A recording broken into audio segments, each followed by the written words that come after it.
Budget watchdogs are criticizing the cost of President Trump's visit to Mar-a-Lago, his private club in Palm Beach, Florida. The president returned to Washington from his so-called winter White House last night.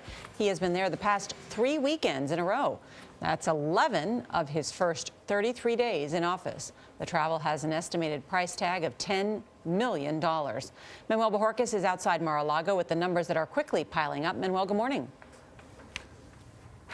Good morning. Between the Secret Service and local deputies guarding the estate and the U.S. Coast Guard out in the surrounding waters, Mar-a-Lago is a fortress when the president is here.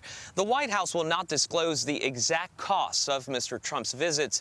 That $10 million figure is based on a similar trip by President Obama in 2013. Air Force One accounts for a big chunk of the presidential travel budget, costing more than $180,000 per hour to operate. That means the roughly 4-hour round-trip flight to his seaside estate costs more than $700,000. If he's going down there every weekend, the costs are going to add up pretty quickly. Tom Fitton, president of the watchdog group Judicial Watch, is pressing the administration to release Mr. Trump's travel costs. He doesn't need to go to Florida every weekend.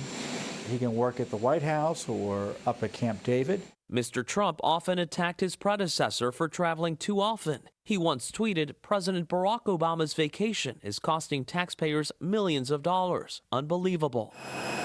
4 years ago, President Obama's weekend in South Florida cost taxpayers $3.6 million. The Pentagon spent about $2.8 million for Air Force One, plus support aircraft and military personnel. The Secret Service and the Coast Guard added nearly $800,000. During his 8 years in office, Mr. Obama racked up about $97 million in travel costs. President Trump is on pace to eclipse that by the end of his first year.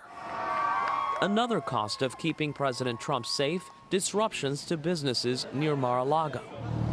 The airspace around Lantana Airport is restricted whenever the president is in town. On an average day, there are around 300 takeoffs and landings.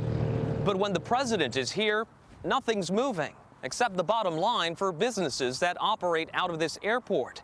They say they lose about $30,000 each weekend they're closed. Others welcome the presidential visits to Palm Beach. Ed Kazatli owns a boutique in the ritzy Worth Avenue shopping district. President Trump will bring many more high-end visitors to the community, which is going to definitely help everyone on a high economic scale. Regardless of who is in office, presidential visits are never cheap. Clearly, the president must be kept safe, but he also travels with a contingent of aides needed to run the government, especially during emergencies. Anthony? Manuel, thanks.